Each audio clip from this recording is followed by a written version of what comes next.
Heat stroke, வெப்ப பக்கவாதம்.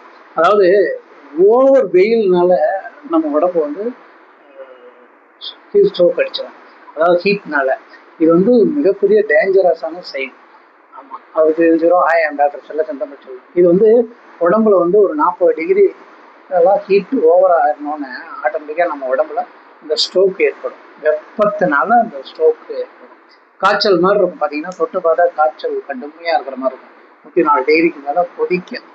ஆமாம், இதுக்கு என்ன சிம்டம் அப்படி வரும் பார்த்தீங்கன்னா, தலை சுத்தல் இருக்கும், வாந்தி வர்ற மாதிரி இருக்கும், மயக்கம் வரும், கடுமையாக வேர்க்கும், வாயெல்லாம் உளரும், நம்மனாலே வந்து சுயநினைவு இல்லாத மாதிரியே நம்ம வந்து இருப்போம்.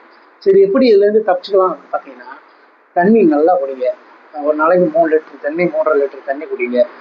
பாட்டில் எடுத்து வச்சு அரை மணி நேரத்துக்கு ஒரு தடவை ஒவ்வொரு சிப்பா நம்ம குடிச்சிட்டே வாங்க.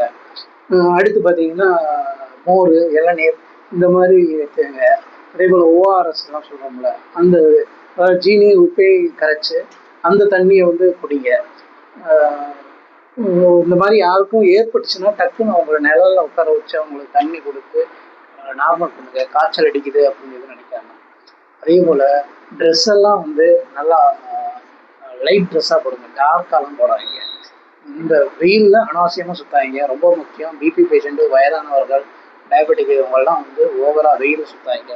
வெயிலில் வேலை பார்க்குறவங்க தண்ணி எடுத்து வச்சு குடிச்சுட்டே இருங்க.